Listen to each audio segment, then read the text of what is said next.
Hello, and welcome to the first episode of the Sustainable Commodities Podcast for 2026. I'm Barnaby Patchett, MD of 199, a communications agency working in sustainability, and with me as always is Judith Murdoch from Murdoch Associates, working in forestry commodities. We had a very busy time before Christmas, recording lots of different episodes, and we had a bit of a break in January because Judith was in court. She says it was jury service, but if we end up with a slightly longer hiatus in the future, you'll know what happened. Anyway, it's great to be back with another fantastic guest. This week, we're joined by Dr. Jeff Milder. He's founder and director of the Accountability Framework Initiative. He's an ecologist and sustainability leader who's been working in the sustainable commodities space for the past 15 years. Today, we're going to be talking about what companies need to do right now to meet sustainable supply chain goals. As part of that, we're going to look at some new guidance published by AFI on how to do just that. And along the way, I'm sure we'll be covering a lot of other ground, including our favourite topic, EUDR, and more on the role of forests in achieving sort of climate and nature-related commitments as well for businesses.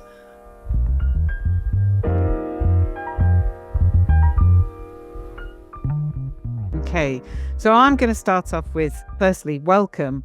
But I think for some of the audience, could you just explain what the accountability framework is and also how you got involved? Absolutely. Thanks for the invitation, Barnaby and Judith. It's great to be here. The Accountability Framework Initiative, or the AFI, is a collaborative program to achieve supply chains that are protective of forests, other natural ecosystems, and human rights. We launched this initiative 9 years ago because at that time, many companies had made voluntary commitments to address these issues across their supply chains, and that was great. But there was a lot of ambiguity about what this actually meant. In particular, different NGOs were using different metrics, making different recommendations, engaging companies in different ways. And we realized that if we wanted to scale up responsible supply chains, we needed to have some consistency, some standardization, and some clarity in what it actually meant to mainstream no deforestation, no conversion, and respect for human rights broadly. So the AFI was launched with that purpose. We are predicated on collaboration and consensus. We're a coalition of 22 environmental and human rights NGOs. And one of our primary foci is to develop and maintain the accountability framework as a global reference for responsible supply chains. We then work with companies, civil society, and a wide variety of other stakeholders to help translate this framework into action, into progress to achieve responsible supply chains worldwide. And you mentioned the 22. I didn't actually realize it was 22. Who are they? Just a few names. Our coalition includes some of the large global environmental organizations that most people are familiar with, like WWF, the Nature Conservancy, World Resources Institute. We have organizations that focus on the rights of indigenous peoples and local communities, as well as workers' rights, Forest Peoples Program, Verite, and then we have representation both from the global perspective and also from tropical countries. For instance, our partner Imaflora, based in Brazil, and others. And this allows us to have kind of a broad set of perspectives on everything that needs to happen to create this global transformation to responsible supply chains, from the market to the field, from implementation within companies to the role of the finance sector, the role of policy. That's sort of all represented in the set of perspectives that we look to bring together into this global reference. Yeah, and how does that work then? How do you all come together? Our coalition meets monthly to reach consensus on the different topics that are in the accountability framework. We also are a community of practice, so we coordinate on strategy and engagement. But when it comes to developing the accountability framework documents themselves, we follow a consultative process, including public consultation. We engage experts and stakeholders, and this leads us to be able to develop this reference that broadly reflects good practices, but also really the learnings and experiences of those that are on the front lines trying to implement this transition to deforestation-free and responsible commodities. Well, talking Yeah. about the guidance that you publish, you recently published some new operational guidance, commitments and progress pathways. That was in December, I believe. Is that right? Correct. Yeah. Tell us more about it. Why that's been published, what the purpose is, and what's kind of changed, or why now? Absolutely. So first, I'll say what hasn't changed. One of the values that we aim to provide as the AFI is to have a durable reference for responsible supply chains that companies can follow and have confidence that they can follow this and make progress year on year. So we first published the accountability framework in 2019, and the fundamentals of what's in there really haven't changed. We're not moving the goalposts. But over time, as companies and others have actually tried to make progress and implement, we've realized areas where more detail is required. There's also been a lot of innovation in the space. So we update and expand the accountability framework to reflect this change, and also to make sure that the framework can continue to be the sort of forefront reference for guiding good practice. And so in as 2025 approached, and many companies had set targets to eliminate deforestation by 2025, we recognized that this was a moment coming up where there needed to be some new forward-looking guidance on the topic of commitment setting, but also on the topic of progress pathways. So essentially the progression from setting that goal, achieving and defining and achieving the steps towards that goal, and then being able to communicate and demonstrate success. So that whole cycle of goal setting, implementation, and reporting. And really to update that for this moment of 2025, when many companies were asking the question, what next? And they were doing that in a context that is different than the context we had before. There's a lot more scrutiny by companies when they set sustainability commitments. We are familiar with the greenwashing trends. And we wanted to provide guidance and clarity that created space for continued ambition, implementation, and transparency. Covers a lot of ground. I mean, looking at it, it's a meaty document. There's a lot of information in there, covering everything from making those commitments to sort of the meeting your milestones and your targets, right the way through to kind of what you do if you miss those targets. Was the idea it is a more of a practical guide? Exactly. So there are many things on a company's to-do list when a company recognizes that deforestation, conversion, and human rights are risk issues. They need to do something about them. There's different reasons why companies come to that realization. Of course, there's regulation, there's reputational risk, there's operational considerations, there's climate targets and nature targets, and so forth. But regardless of how they got there, when the moment comes then to take action, there is this to-do list. So first, the company needs to define what their goals are. They need to set a hierarchy of targets under those goals. They need to develop clarify the steps and timelines they'll use in order to achieve those goals. They want to communicate those to stakeholders in a way that is credible, but also doesn't set the company up for failure. And then over time, as progress is made, there might be some need for adaptive management, and companies also need to have space and guidance for how to do that. So again, the guidance, tries to address kind of that whole life cycle of goal setting, progress pathways, and then adaptive management and reporting. And I will mention that the sort of how to actually implement a responsible supply chain, of course, covers many other aspects. And those aspects are addressed in other parts of the accountability framework. For instance, guidance on traceability, supply chain management, remediation, reporting are all other guidance documents within the accountability framework. Yeah. One of the things that just struck me, just to go back to definitions, is deforestation. We will talk about EUDR in more depth.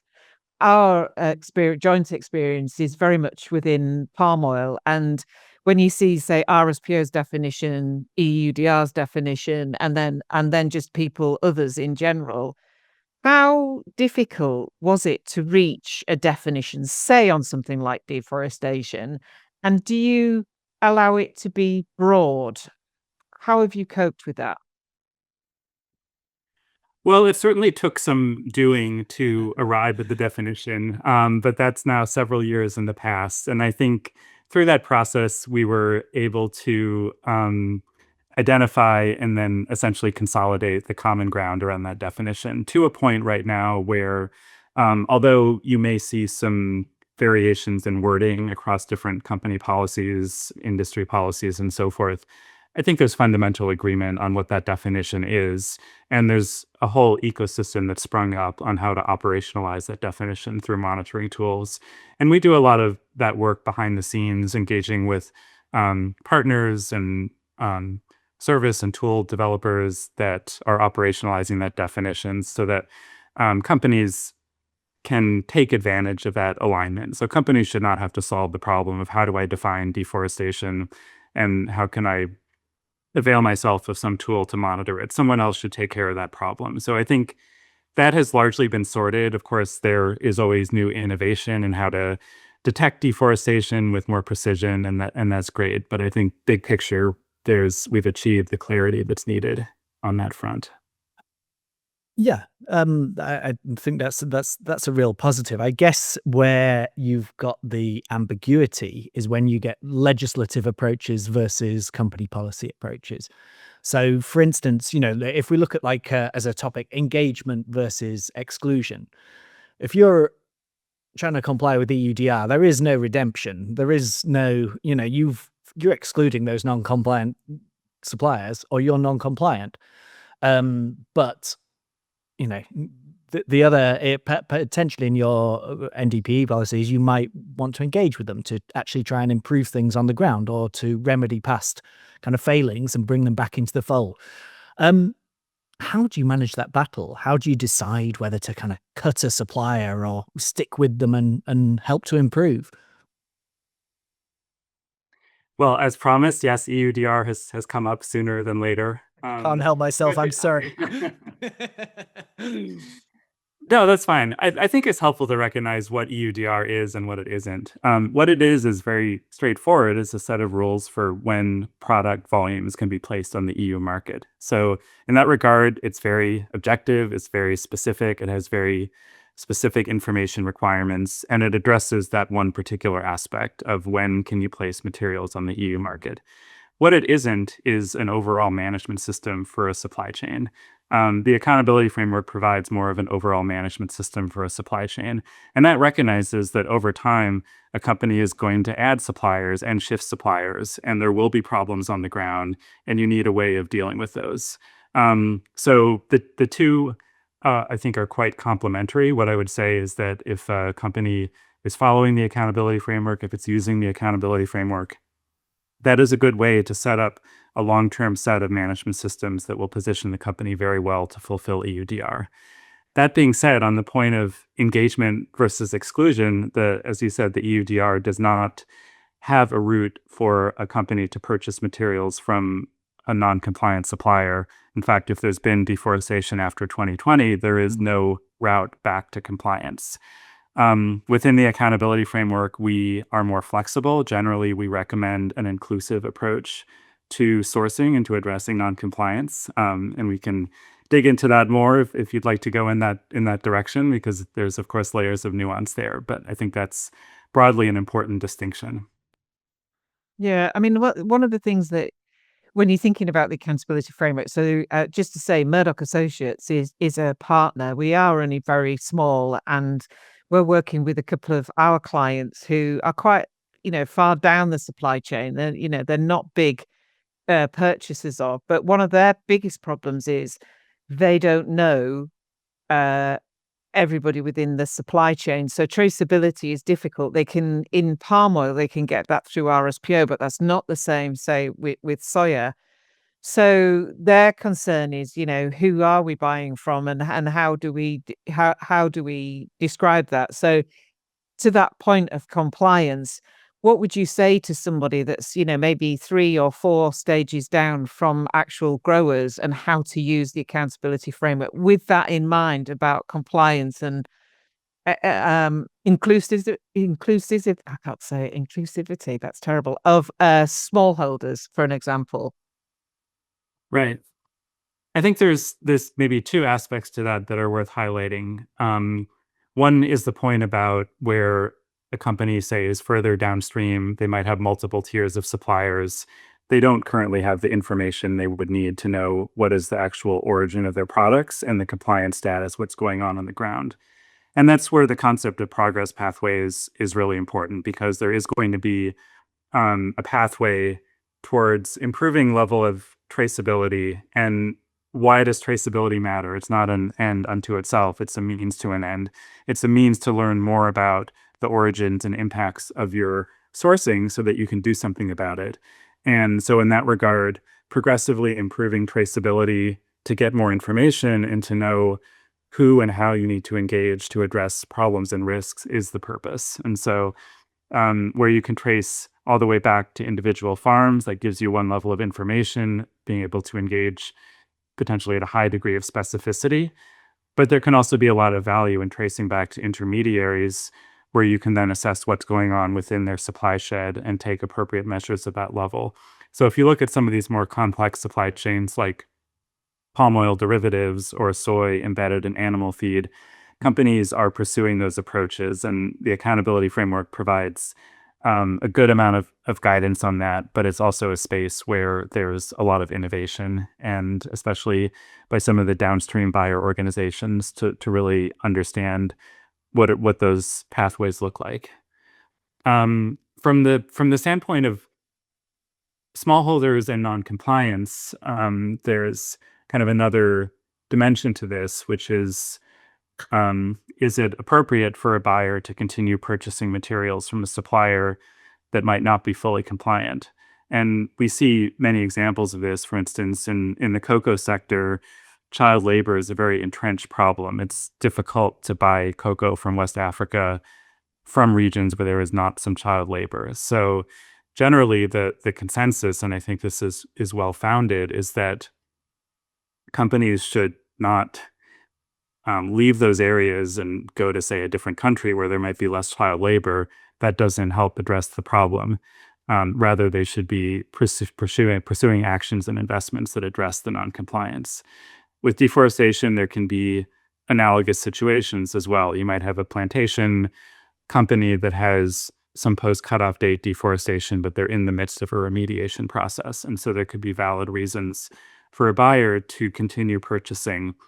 And in this guidance document, we want to clarify, those scenarios, and that those scenarios can be compatible with a responsible sourcing approach. Because if that's the direction the company should be taking to use their leverage and their influence and their resources to solve problems on the ground, then we need to reflect that in the guidance and expectations that we place on those companies. Yeah, it's an impact over compliance that way, because you could the compliant way, and this is with an EUDR head-on, is obviously get rid of them, but the impact way is to work with them to prevent that from happening, and to ensure that they're doing the right thing going forward. Yeah. I might just ask you a slightly different question, because the EUDR, as you may have sensed with Barnaby, is a very sore point. And one of the things that I've been talking to people about EUDR is that, I don't particularly like the legislation and what it's done, but the fact it is having some influence on people thinking, oh, well, I better comply because I don't want to miss the opportunity to supply the EU. What would be your view on just your general view on legislation? Obviously, EUDR is the big one, but maybe there's other forms of legislation you've seen throughout the world, because this is a global initiative. It's not just we're very European centric. What is your view on the impact of EUDR and other legislation globally? Very broad question. I think the chapter of the world history book on EUDR is still being written, or maybe it's just beginning to be written. there's some, I think there's some interesting early signs. One of the early signs is that we have seen EUDR being a catalyst for systems within countries of production to improve in terms of information transparency, monitoring data, in some cases, domestic traceability systems. And I think, that was one of the intentions of the authors of the law, is that whereas in the media, EUDR has sometimes been portrayed as this confrontational, unilateralist thing where Europe is saying, we want this without regard to what the producing countries want. The original intention was not that at all. The original intention had a strong element of partnership. And I think we should lean into that, and we should look for the ways that EUGR can be a catalyst for helping to create stronger ownership of the sustainability agenda on the ground. That sustainability agenda is not always a no deforestation agenda when you talk to people in sourcing landscapes, but there can be a good amount of overlap between what, say, Europe wants and what those landscapes want, and I think that's where there's some really interesting opportunities. My views more broadly, of course, the accountability framework came out of the world of voluntary commitments and voluntary action. But as we've evolved, really, we have tried to establish and apply the framework as a global reference and say, look, there needs to be a mix of voluntary actions, regulation, pressure from the market, pressure from investors, strong business case. But fundamentally, those should be as aligned as possible. So that's how we've tried to position and promote the accountability framework to be that basis for alignment. I don't think we know what is going to be the optimal smart mix of all those different instruments, and it's very dynamic. So the best thing we can do is to work on all of them and to make them as aligned as possible. It comes back quite nicely to the guidance actually that you've published, which it talks about the segmentation and phasing. A lot of it I read as perfect being almost the enemy of good. That for businesses that are afraid of being, accused of stalling by doing things in phases, how can the mechanism be used to show that it's actually, it's part of a wider strategic progress rather than them just sort of dragging their heels or being reluctant or under-resourcing it? Absolutely. I think one of our main goals with the guidance really was to give space and clarity for companies to be able to make commitments and set ambition in a way that made sense in the context of their business. And that means being clear, but not being overly prescriptive. I think it's a truism to say that you can't do everything at once. We, of course, see that in our personal lives, and the same goes for companies. So when you look at something like how are you going to transform a global supply chain, oftentimes segmentation and phasing really has to be integral to that. In the guidance, we encourage companies to signal an overarching goal around eliminating deforestation, conversion, ensuring full respect for human rights. But then at the level of setting more specific time-bound targets, in some cases, phasing may make a good deal of sense. In some cases, when companies are establishing that initial intention, they don't have all the information they need to have specific time-bound targets for every segment of their supply chain. They might, for instance, be sourcing materials from Australia or East Africa or some part of the world where they don't have as much visibility into their supply chain. They don't know the impacts on the land or on people, as opposed to some other part where they might have that information. So there can be some logic to progressively adding detail around the commitment setting framework as more information is obtained. Then when it comes to implementation, this is where a risk-based approach and an impact lens can be really valuable. So companies looking at what is the level of risk exposure we have to these environmental and social issues, and what is our ability to influence that through the control and leverage we have in our supply chain. Those can be factors for determining where to act soonest, and also what actions to take in those different contexts.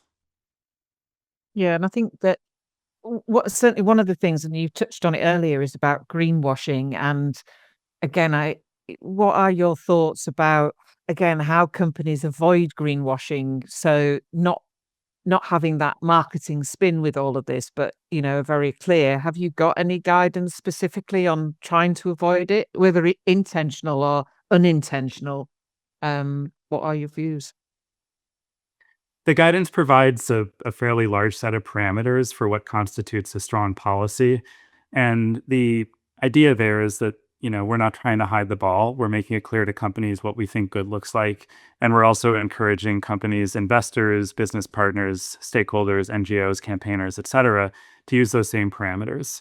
So an example of that might be the business scope of a commitment. If a large multinational company is sourcing across many origins, many product lines, many commodities, they have direct and indirect suppliers. We generally encourage companies to have broad scope commitments, meaning address these issues across the entire scope of the business. If the company is putting forward something less than a full scope commitment, the first thing is to be transparent. What is the actual scope of the commitment relative to the scope of the business? If it's less than full scope, why is that? Is it because you don't have information about parts of your business? Is it because you don't think you have any leverage there? Is it because you don't think you have any material risk there? Being able to articulate that then allows stakeholders to assess whether that is a strong commitment or whether that's kind of putting something nice in your shop window, whereas the rest of your business is in total disarray. And it's not for us to make those determinations ourselves. We're giving people the rubric and the parameters to do that in an objective way. I think you do that quite well. I mean, on the communication side, it's about being precise in what you're doing and honestly stating what you're doing and why. Your guidance actually advises, that when companies miss their targets, which inevitably will happen, they should disclose why and publish, a revised plan rather than simply, as I guess the temptation is to sort of retcon the data, maybe change the date on their website, update the statement, and pretend that was what they were going at all along. How can kind of building on that, how can a company communicate their failings, I guess, in a way that builds trust rather than kind of destroys their reputation and undermines their efforts? I recently heard an interview with the chief sustainability officer of a large company who I respect a great deal. And he said, when you set a time-bound target around environmental or social issues, you should have a 75% confidence that you'll meet it. Because if you have 100% confidence, you're probably not aiming high enough. But you should have a pretty good sense that how you're going to do it and that you are able to do it.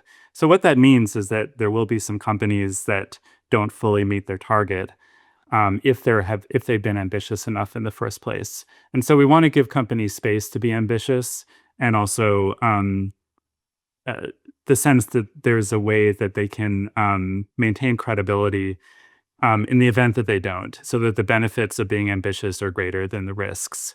So I think trust is established in those cases by honesty and transparency, as well as specificity. So why was the target not fully met? What was learned? And what is the company going to do next to incorporate these learnings and to close any remaining gaps?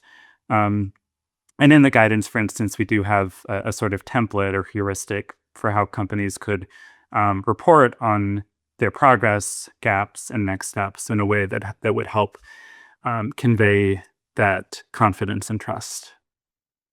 Yeah, and the dates are quite are interesting how we've fallen into this. I always remember like 2015 was a date, particularly within the palm oil world, and that came and went, and then it was 2025, and then 2030. Obviously, I see targets for 2050. What do you think are the biggest date targets across all commodities that people are aiming for now that you see?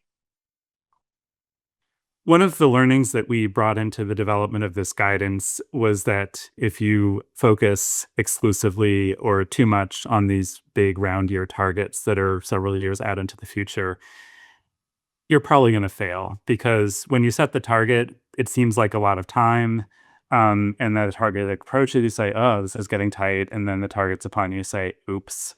And we've seen that multiple times now. 2015, 2020 was a big one. 2025 was a big one. 2030 what might be the next one. And so the guidance puts a lot more focus on year-on-year milestones and action plans, because really it's with these big transformations, it's one step in front of the next. And companies need to plan that, they need to signal it, and then they need to give stakeholders a way to assess whether they are taking that one step after the next, and whether each step is big enough, and where the step might be not going in the right direction. Well, you need to course correct before it's the eve of 2030 and you realize you're not going to make your target. So I think that was a big learning from our collective experience that we've tried to capture here. I think that's a really good one. I look at things like the UN SDGs, which kind of it's a bit like you said earlier, you can't do everything at once and you shouldn't set time-based targets for them. I think that potentially a refocusing of that along those terms might provide more impact. But sort of going back to the guidance. One of the things I thought about this and tying it back to the kind of UN and the climate stuff was how this document ties into climate. You do talk about how halting deforestation can support near-term climate transition plans. How will this help companies to hit their decarbonization efforts, their SBTI flag targets, that kind of thing? Well, the first thing to realize is that for companies sourcing agricultural commodities, deforestation and conversion are usually the biggest source of emissions, and therefore preventing and avoiding deforestation and conversion is the biggest single thing companies can do to reduce their supply chain emissions. It's bigger usually by far than, for instance, transitioning to no-till agriculture or expanding agroforestry or restoration.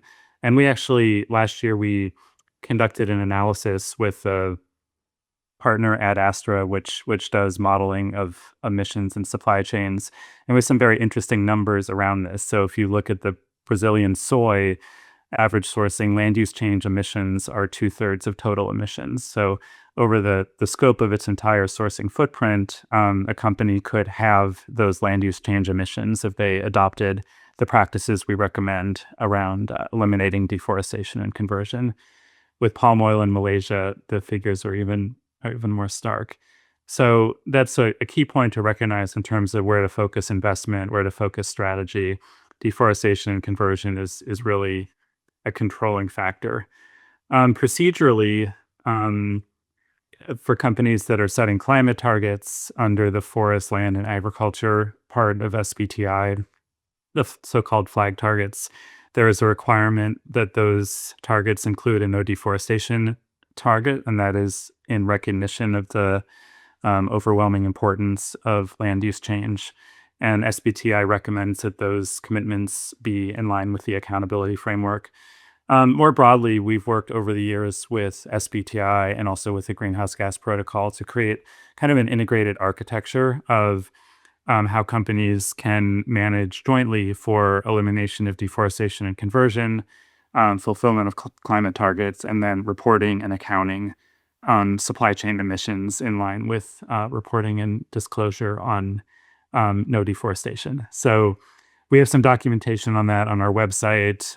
We're updating that now that the Greenhouse Gas Protocol has just released their land sector and removals guidance. And I think the top line message is eliminating deforestation and conversion is really a sort of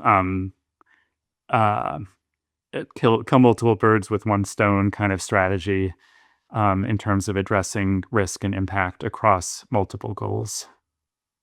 Maybe one of the things then to say is, as we've talked about this, is that when you read all of the documentation and so on, it is huge.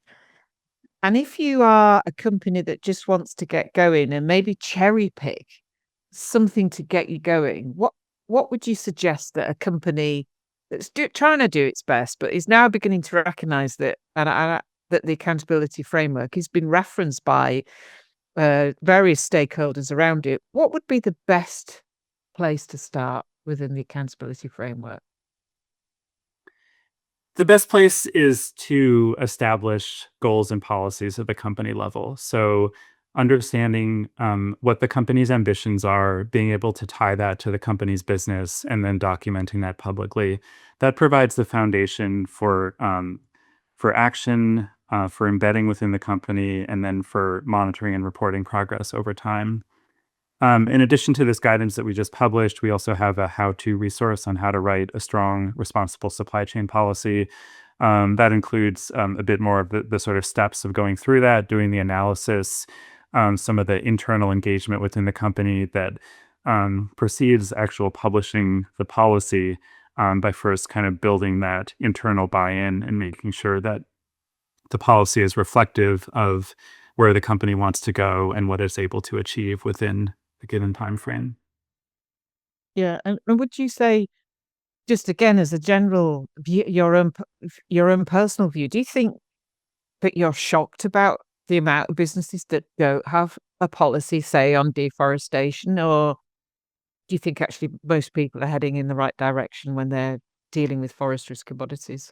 I think for the companies that have exposure in developed markets, we're seeing pretty good coverage and continued growth of coverage. We're also seeing that the international traders are treating these issues quite seriously, and I think that's in recognition of the importance given to these issues by their customers and by their investors.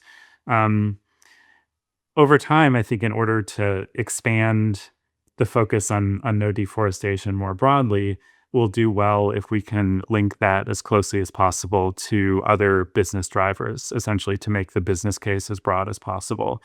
Um, and for some companies, they may not see deforestation as a risk unto itself, but pretty much for every company, certainty of supply, resilience, quality of supply is a fundamental business issue. And so where you have situations where deforestation is causing loss of rainfall, it's causing crop failures, it's causing supply uncertainties at different scales, there's really no way to avoid that being a fundamental business issue. And we are, entering an era in the progression of climate change and global change where I think that's going to be more and more prominent. So some companies may arrive to this party through a different door, and we welcome them however they arrive. And I think we need to make sure that this agenda, it is able to speak to those different reasons why this is important, why this matters.